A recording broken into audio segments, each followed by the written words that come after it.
Minerva അക്കാദമിയിൽ 3-ഇയർ degree കോഴ്സുകൾ ആരംഭിച്ചിരിക്കുന്നു.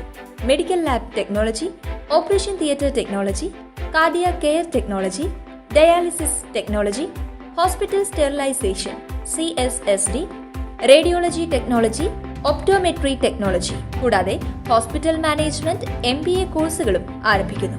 Minerva academy. കോൺടാക്ട് നമ്പർ 9995373833 അല്ലെങ്കിൽ 9895841933.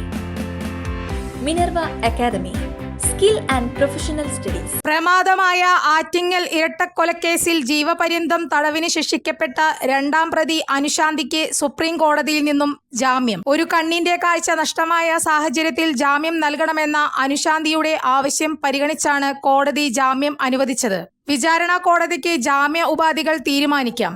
ആരോഗ്യസ്ഥിതി കൂടി കണക്കിലെടുത്താണ് ഇടപെടലെന്നും സുപ്രീം കോടതി അറിയിച്ചു. ഒരു കണ്ണിന്റെ കാഴ്ച നഷ്ടമായ സാഹചര്യത്തിൽ ശിക്ഷ റദ്ദാക്കി ജാമ്യം നൽകണമെന്നായിരുന്നു അനുശാന്തിയുടെ ആവശ്യം.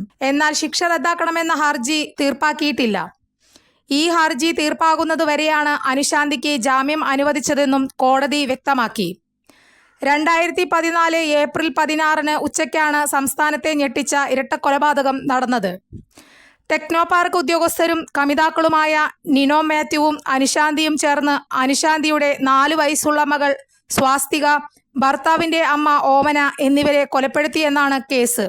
അനുശാന്തിയുടെ ഭർത്താവിന് പരിക്കേൽക്കുകയും ചെയ്തു.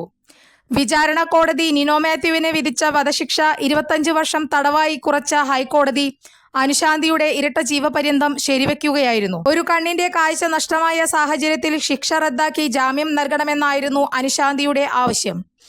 കഴിഞ്ഞ തവണ അനുശാന്തിയുടെ ജാമ്യാപേക്ഷ പരിഗണിക്കവേ കൊലപാതകവുമായി നേരിട്ട് ബന്ധിപ്പിക്കുന്ന എന്ത് തെളിവാണ് അനുശാന്തിക്കെതിരെയുള്ളതെന്ന് സുപ്രീം കോടതി ചോദിച്ചിരുന്നു. എന്നാൽ കുറ്റകൃത്യവുമായി ബന്ധപ്പെട്ട ഗൂഢാലോചനയിൽ അനുശാന്തിക്ക് കൃത്യമായ പങ്കുണ്ടെന്നും കണ്ണിന് കാഴ്ച നഷ്ടമായത് പോലീസ് അതിക്രമത്തിലെന്ന ആരോപണം വ്യാജമാണെന്നും സംസ്ഥാന സർക്കാർ സുപ്രീം കോടതിയിൽ സത്യവാങ്മൂലം നൽകി.